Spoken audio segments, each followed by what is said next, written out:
Hello everyone. Today joining me is Mr. Kekhrie Yhome. He is a candidate from NDPP party from the constituency 10 Northern Angami. And he is going to take on one of the most powerful candidates, Mr. Khriehu from NPF. So it's going to be very interesting how he's going to take on him. And thanks for joining me for this conversation, Mr. Yhome. Thank you. Yeah. I think it's very nice and it's very surprising that you get a ticket from NDPP, because this ticket from NDPP has been getting and obtaining ticket from NDPP has been quite challenging. So how did you manage to maneuver this and gain the favor of the party to have this ticket? This will be my third election. I fought election against the sitting chief minister in 2017. 2018, the NPF split it, so I joined our honorable chief minister's party. I got the ticket NDPP also. So actually this time couple of us were interested and we had a consensus, and I'm privileged to be representing the constituency, representing our people. Right. But this is going to be your third contest, in a row. Yes. So what hope do you have this time that things can turn out differently? Because practically you have lost 2 times. Yes. So what hope do you have? I should say that it's a huge growth if I look back, you see, because initially when I joined, I was new to my constituency, although I belong to this place. I was there in Delhi for many years. I came back, I decided I'll give my service to the people. So it's a huge challenge. And overall, I know that the overall support was there, but we unfortunately lost. So we have seen a huge progress in people naturally want to change. You see, they are tired. So I represent that, yeah. So it's people's emotions and sentiments that you read that makes you decide to be part of this. Overall also because last time I could not win, so we had a opposition leader in place. So this time people are just tired, you see, they want some changes. They do not want another 5 years to be lost. And overall the party, we are in coalition with BJP and NDPP, we are in coalition. So it's apparent that we are going to form the government. Together we are going to have more than 40 states. So naturally people want to be in the ruling government also. So the popular mandate, the popular feeling here is people want to be in government because there are lots of things to be done. True, there are a lot of things to be done. Right. And in the context of Nagaland, to be in the ruling government is very, very crucial. But if you look at democracy as such, being in the opposition itself is a great work. It's a good way ideal way of representing the people themselves. So my point is now, do you consider yourself as an academician, right? More someone in the academics. So in our context, academics or professionals in the academics, let's say academicians, have lesser chance of winning election than the non-academicians. And the trend has shown that. So how do you think you will be relevant to the people, and arguably who can't relate to you as much as the non-academicians who are like, the local goons who can really connect better to the locals? You're right. You're very much right. I like to describe myself as a philosopher, politician, and professor also. Of course, I have a great deal of life in the academic. I've also been an environmental diplomat, negotiating international instruments. Likewise, I've been an activist also. So there should be sentimentality in what do you call politics. And I come with a very varied background. And of course, as I said, I've lost 2 elections earlier. It has taught me great lessons. You need to understand the vibes of people. It's not a classroom activity. You need to be out in the street. So I think it's important to attest that into your decision. Plus, we are lawmakers. So we cannot just be like any... So I think the kind of experience that comes with academics, I think that will be important for me as a lawmaker to understand issues, not only understand issues, to see what is happening across the world. And for me, since my constituency represents both the urban and the rural, it's a combined, we have two thought systems working here. And we can see that urbanization is taking place. The urban village is very important to me. We understand livelihood issues, to understand migration, internal migration patterns. And here, people come here with hopes. They carry their own baggages. They come and settle here, either as tenants, either in rent houses. But everybody comes here with their own burden. I think that's important because I belong in the Kohima village. The failure to understand the people who are living around us in the urban area, the feeling of coexistence. I think these are new strategic patterns which we need to look forward in terms of even millennium goals, in terms of what do we call smart cities, in terms of the changing, the changing ethos of society. Then the second question, the first question which you raised is the relevance of being in the opposition. The opposition naturally in the pattern of a liberal democracy in terms of how democracy is counted. I should say that the ruling government as well as the opposition are equally benchmarked when it comes to governance. The critic, it's not just the critic, you see, it's not just the watchdog. The opposition definitely plays a vital role. And I think under People's Representation Act, I think it's relevant that the opposition is equally dynamic as the ruling government. You see, here we have a government which is, or we have a society which is very contract-centric. Development is contract-centric. So I think the issue of ruling government, where the ruling government, the people, they get contract works. I think that has been the torchbearer for our society. I think once we look at how development activities or how policies should be undertaken, I think it's important that we should twist that and we should make not just as a critic, as I said, but an equal part of governance. Like you said, in a liberal democracy, it's equally important. Now, the thought that comes to my mind is, you being an philosopher, or you must be leaning towards more of a liberal democracy or liberal ideology rather than the right-wing extremism.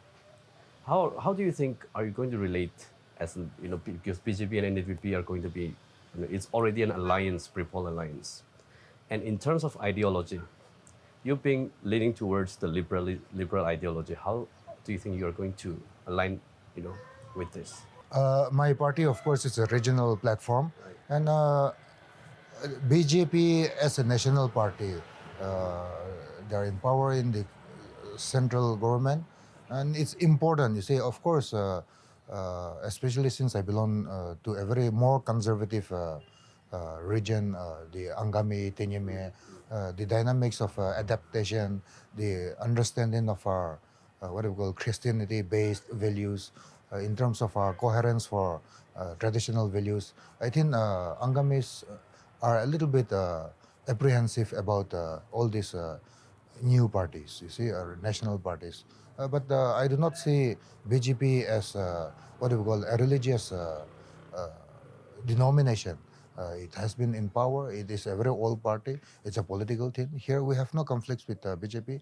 We are in alliance with them, and together I think the state will grow because we have a direct connect with the central government.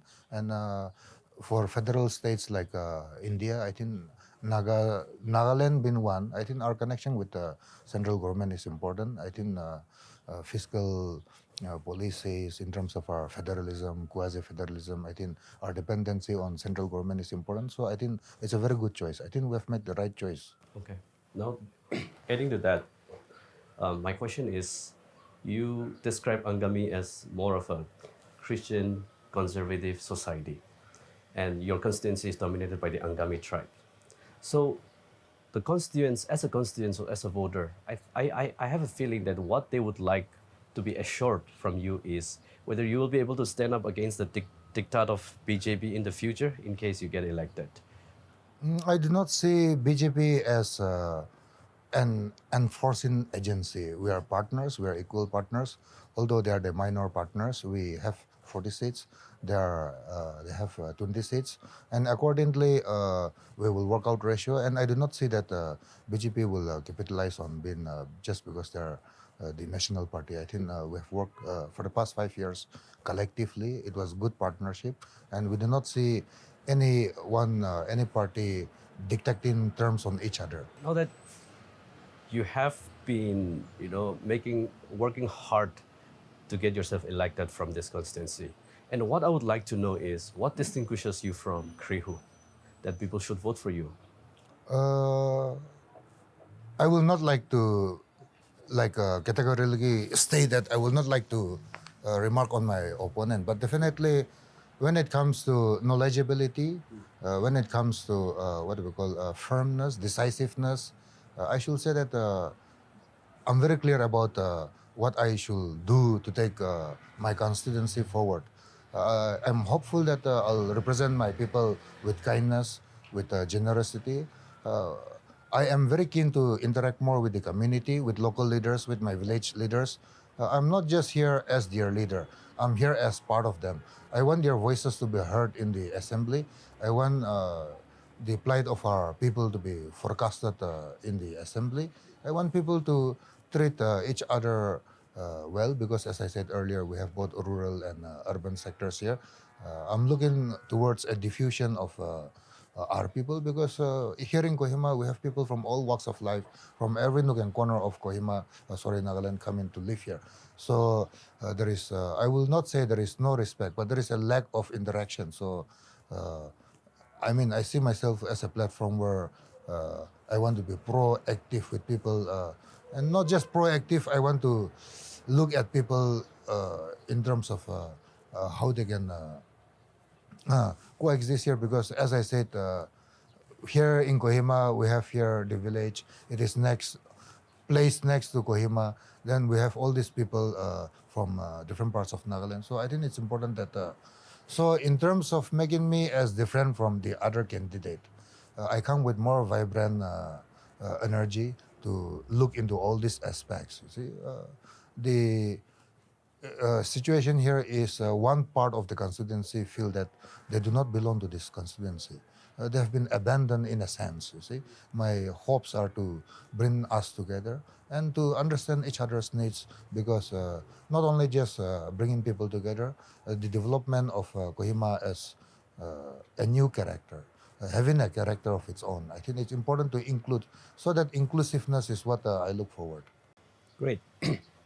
You're well aware of your opponent, the other candidate, opposing candidate. I think he is just a candidate, but he is also being backed by his, let's say, the father, who is equally powerful. And it's a contest between 1:2. So how are you going to take on them? It's, this time very different. What is your different strategy because you have lost 2 times to them in a row? In a way, the principle, the generative principle, you see, the retardation of growth here, you see, people are just tired. I think it's not because of my, what do we call this thing? I think there is a very strong feeling amongst the general public that something needs to be changed. I'm very much aware of that, and I really appreciate that. And of course, politics here is very entrenched. You have one of the most senior leaders in the country, who is the father of my opponent. He has been in politics for so many years. He has been in the government for so many years. So it's like a little fiefdom, you see. He has complete grip. It's like a royal entitlement that has come about with my constituency. And of course, when the son was there, he was the natural heir to this little fiefdom. So I know it's a big challenge. People, as I said, they do not change easily here. They are very casual about it. They are too well entrenched with this. And they are totally disconnected from the government. You see, you have a system where the people are totally disconnected from the government when you have all the government establishments here. So I think keeping the people away from their entitlements, the privileges, their welfare schemes which they get, I think that has made our people actually totally undependent on the government. And I think that has helped allow that kind of entrenchment with power politics. I'm here out telling people that little schemes to big schemes, what is people's entitlement. I will try to bring that to the people.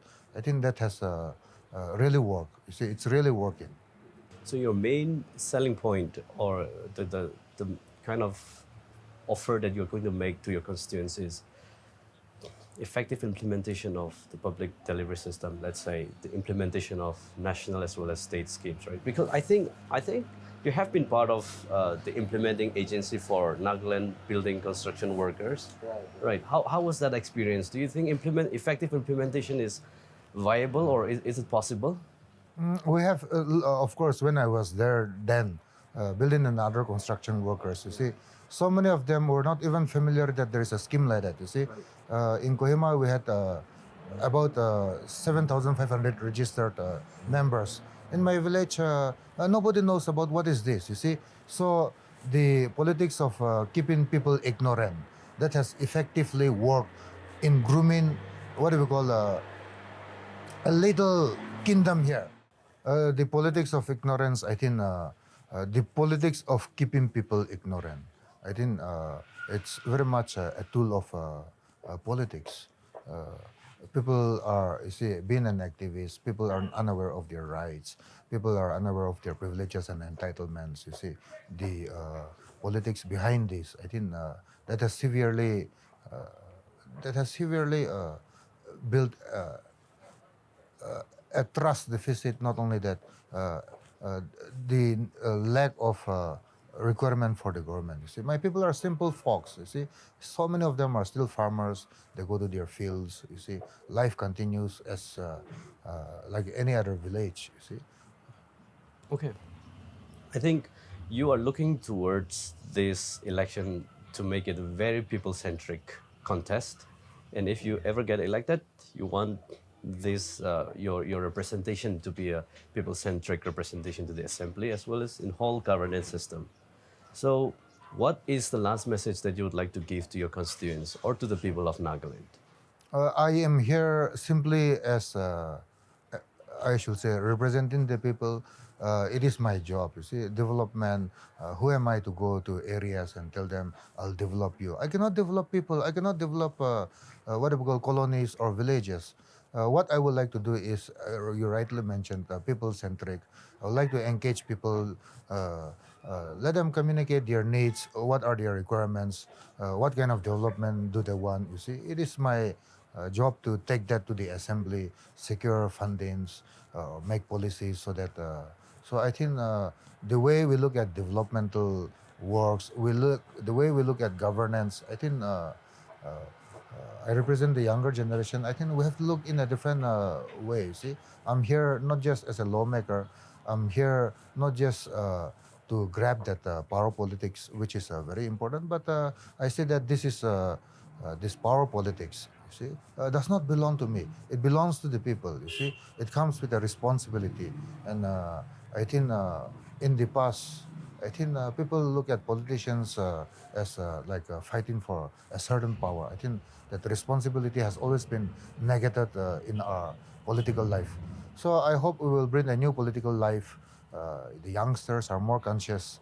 The youngsters are having a lot of trust deficit with politicians, which I'm well aware. But I think it's important that we need to all work together because we are all part of the government. The government is us. I think a new political life is what we should look forward. I get a sense that it's going to be a very tough fight. Regardless, all the best and best wishes to your election campaign in this contest. Thank you so much.